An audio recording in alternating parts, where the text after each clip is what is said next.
thought that was happening. It's going to be about Brian McKnight.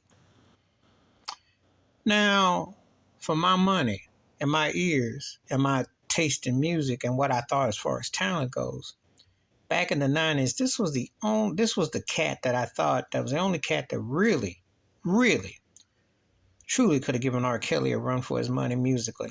Vocals, the gospel, the versatility, and he had quite a run early part.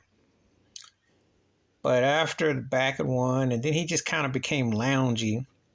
Still great live, still a top tier talent, but just kind of got into the schmaltzy.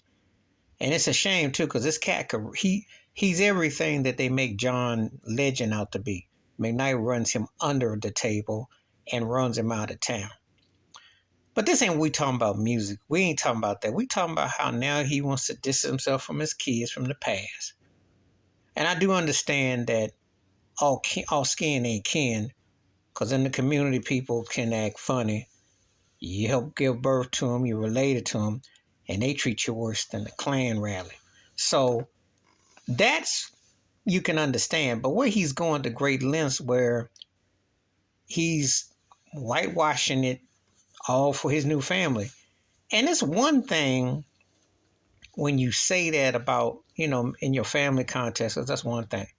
But he had the audacity to say that since he married his current wife, this music means everything, and these songs are the ones that count, not his past. I'm like, Ninja, please, if it wasn't for your past, she wouldn't be there and nobody would care.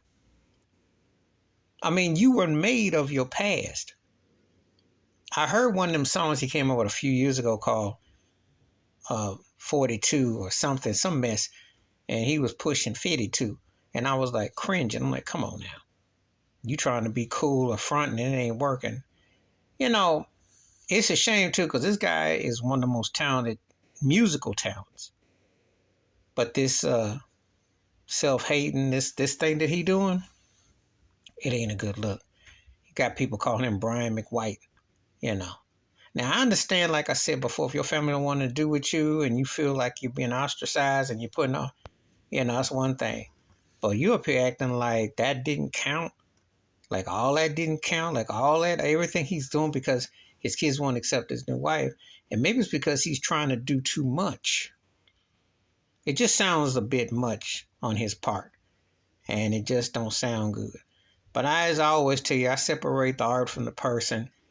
And I'm going to remember when he mattered, especially his debut album, which came out 31 years ago, which is one of my favorite debuts. And I'm going to give him the way I choose to remember him. Even though, and I did like Anytime, even though he jacked Michelle and Dale cello outside your door. But that's another story, another video. But I'm going to remember the old Brian McKnight, the soulful one. That one was cool. Not somebody who's showing teeth and is trying to play Let's Make a Deal. He's doing too much. Please hit like, subscribe, welcome thoughts and comments. And I do respond. Thank you. Wash your hands. Keep your mind clear. Watch out for another shit if you want to. I'm out.